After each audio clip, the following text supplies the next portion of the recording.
Mukwateje. Nyuma abazyo omakuru gitaga cencuire tworekere imbere bire rya harutindo rwa Taso Village Kitebero umurembo mbara nanuko abantu babire no bashashure sento kubambusya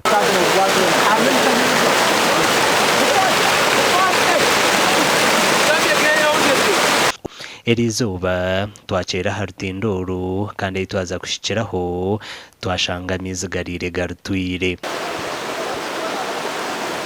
abaturu ku rw'umyanya nka Kitebero Nsice Katete Nyamitanga n'abandi aba bantu barwo muri Taso Village abeje bambara University na n'aba bantu barugahirwa ruryambara Regional Rifaro baba bashobanjirirwe na naho kwambukira ngogo mahandi tengufite bintu bikosa munonga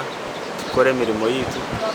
tutambuze mirimo yitu kugira ngo nite tukabaho ati ningira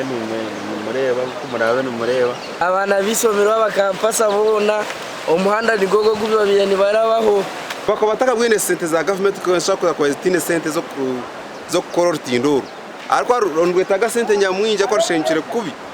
bartorondere yato barterwa Byanso Muhammadi kansara w'umwanyugu nagira ngo nkabebembezi nabo bashobanjirirwe na neco gukora konkor tindoro wa Taso Village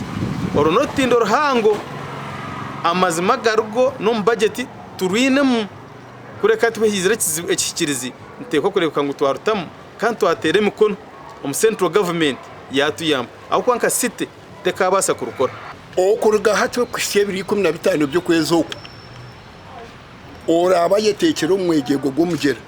narombwire gw'ebisha umbugiga bw'amateme n'ebishara naromwegego yenyanja akome mu ebyeye juba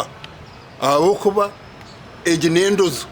umurembo mbara emyanya iteganisibwe njura harimo Kitebero Katete Karugangama Chiyanja Rubiri Makenke Koranurya Nyakizi hamwe na n'ahandi kandi emyanya ijina hati ejuri ne mwamizi ahabwa TV West and Elias Rutugusa.